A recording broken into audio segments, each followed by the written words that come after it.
Leo. It's a new film on Netflix. It is a new Happy Madison production, and normally I'm terrified to say that, but this time I'm actually really happy. This one I'll go to bat for. I think one of the huge changes here that happened for Adam Sandler when he decided to make Leo, first of all, it's an animated film for him, which is a little bit more unique.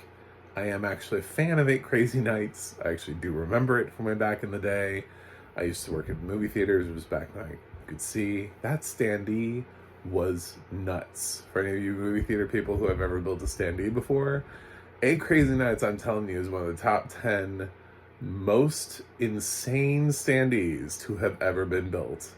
I feel like we all deserved a bachelor's degree in engineering after putting that thing together. It just, like, we had like a team of people trying to it was so complicated for a movie that ran like 3 weeks. But I think the standee was up longer than the movie. Anyway, so I'm excited that he has gone back down this path. It's not a holiday movie. It just happens to be opening around the holidays, but there are no holidays here, and there's so many reasons why I like this movie, and some of them are like really personal reasons why I like this film. I'll get into it just so you know, because I feel like bias is always a thing, and if we're just honest about it, then you know why I do and don't like things. But I really enjoyed this, so let's get into it. First of all, there's a written by credit here, and it's Robert Smigel, and holy crap, I'm so glad he's writing again. Adam Sandler, I know I'm sure he likes to be likes more control, but please give up control more often to Robert Smigel. Just let him come in and bless your life with his delightful touch on music and animation and story, and I just, wow. There's so much nepotism in this cast, by the way. Both Smigel and Sandler's kids are in the voice cast, so you know, obviously this was a thing where they were like, oh, if we do this film, we can put our kids in it. True, yes. And their kids, by the time Sandler stops acting, his kids will have so many acting credits that they should be fine as actors and actresses. The whole Nepo Baby thing is very, very much attributed to the Sandler girls, who can't seem to be cast in anything except films with their father. But they do appear here yet again in the voice cast, but so do Robert Smigel's kids. They're listed in the voice cast, and this is just it's a musical. It's fun. It's about two classroom pets. One of them is Leo the Lizard, who's the title character voiced by Adam Sandler, and the other one is Squirtle the Turtle, which I was surprised. I was like, how did we even get this past? How is this not like in some sort of violation? Because obviously Squirtle with Pokemon and everything. But yeah, it's Bill Burr is Squirtle, and they live together in this terrarium in the back of a room, and they're the classroom pets. And we start off with a delightfully fun teacher who also happens to be pregnant, and she has a class full of kids who love and adore her, and they have all of the classroom techniques of things that you would see in a classroom nowadays. It feels like a very current classroom. They're allowed to use their technology and stuff in class. She's incredibly patient, incredibly nice, incredibly kind, just delightful. And then she ends up having to leave because of her pregnancy, and a substitute teacher comes in. And the substitute teacher is kind of the complete opposite. And these kids are miserable, and the substitute teacher decides to start making these kids take home a classroom pet over the weekend or whatever. So it starts with one girl deciding to take home Leo. And Leo has been having an existential crisis where he is 74, and he's heard, just sort of as like a random fact, that lizards only live to be 75. So he thinks he's in the last leg of his life, and it's his last opportunity to pass on any knowledge. So he starts revealing that he can speak to humans, to these little kids, and he starts passing along advice. So he starts off with this one girl, and he says, I'm only talking to you, I don't talk to anybody else. Because he knows that obviously if everybody just found out there was a talking lizard, everything would go crazy. But so he offers her advice, and then suddenly you can see the changes, the positive changes that he's made in her life, and how that affects her. Just the little wisdom that this little lizard has from all the things that he's seen from being in this classroom for 75. It's a long time, by the way. Like, to be, first of all, this is an old school. That's what I was thinking. And he's been in that classroom for a long time, just watching students come in and out. And he has all these life lessons, and he references students from like years past, and he seems to remember all of them. And it's kind of a really endearing film. It has a couple of like the usual Sandler jokes, some of the usual body humor, but not much. This is really pretty safe for kids, and I think family members would like it too. I think adults are not going to be bored by it. He doesn't play this to little kids. It is written by Robert Smigel, who used to write all of those amazing animated shorts in the 90s for Saturday Night Live, all of those, incredibly gay duo, and the ex-president's sketches, and just all of those things that those little cartoon segments that came through were all Robert Smigel. And now he's teamed with Adam Sandler for this movie, and it's a delightful film. I just really loved it. I thought it was it made me happy. It wasn't, it didn't make me hate myself at all. Like, it didn't make me groan. I wasn't like, oh, I'm so sad I'm here. I was like, I would watch this again the next day. Like, if I had kids, and sometimes I really wish I had kids, and this is a film that made me wish I had kids, because if they were doing that thing like I did when I was a kid, where I watch a film like repeatedly over and over, I would have watched Leo again. I'd be like, are we watching this movie again?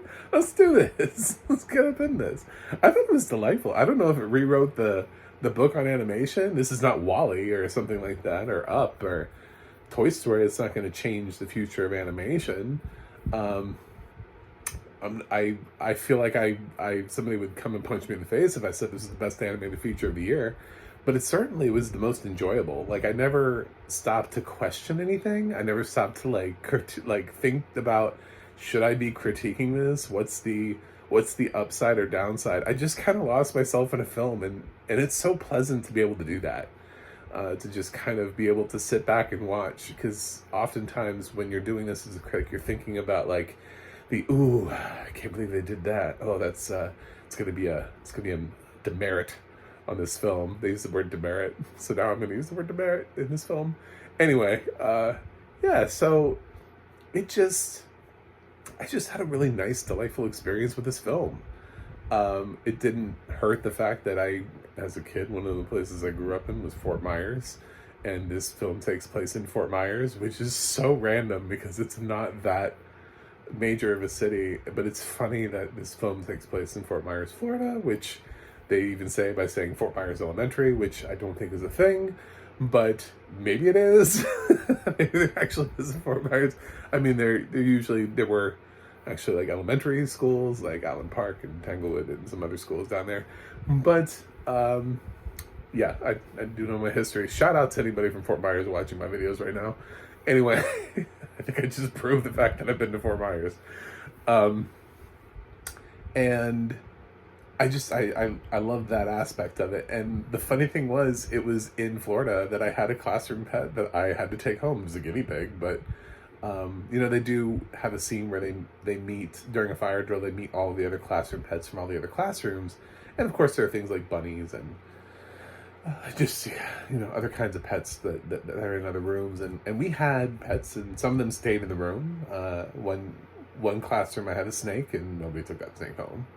uh no one took that snake. It stayed there. um but yeah, it's and then when I left Fort Myers, I just no more classroom pets. It was just like a thing. We were just like, I don't know, we're too old for them or what. But and anyway, just interesting, fun thought. It brought, I don't know if it's the nostalgia of bringing back those memories from my childhood and feeling, and the fact that I live in Florida, and this film felt very Floridian. They talk about going to the Everglades and this crazy stuff that happens there. There's they win a trip to a theme park that sounds ever so much like Disney World. It's not Disney World, but it sounds ever so much like Disney World. They go out of their way to basically come up with like a copycat Disney World, but not call it that. And since you're in Florida, you know what they're talking about when they say the kids are hoping to win a trip to this magic land or whatever. Just some sort of generic sounding theme park. And it's got a good voice cast. The messaging here is strong. I thought the songs were cute and funny, and there are a lot of well-timed jokes. Jason Alexander's character comes in for like a hot second, and he's funny and obnoxious at the same time, which is great. There's so many little jokes throughout the film that are just like the perfectly timed. Spraying somebody down. She's the substitute teacher is in the office with the principal and Jason Alexander's rich, wealthy plastic surgeon character, and he's ranting and raving about how bad this is for his child, and how his child was on the right track to get all these special things, and now he feels like the sub is derailing that. And she pulls out like a can to spray off of like an entitlement off or whatever, to spray him away, and then she puts it away. It's just it's cute, it is. It's funny.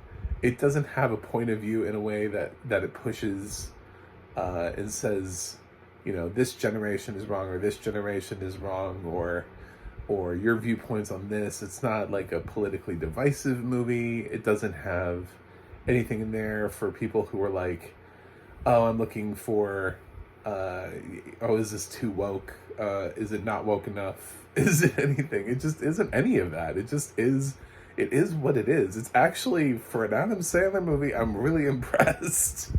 Because when I heard this was coming out, I was like, I don't know what to do here. I am not super excited. His movies he can make some truly god-awful movies under his Happy Madison banner, and I didn't necessarily have full confidence that this would be something worth watching.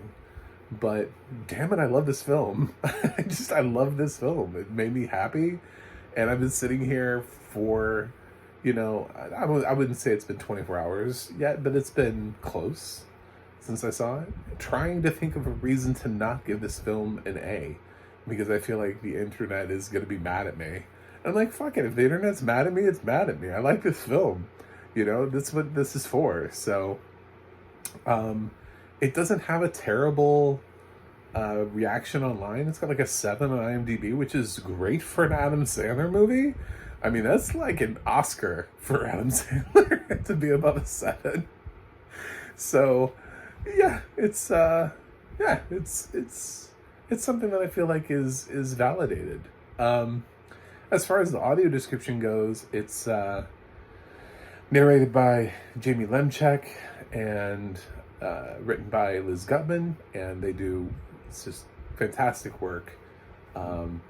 Just all the little, like I said, all the little references, all the little spray cans. She pulls out a vacuum cleaner. The sub pulls out a vacuum cleaner and just sucks up all these random things.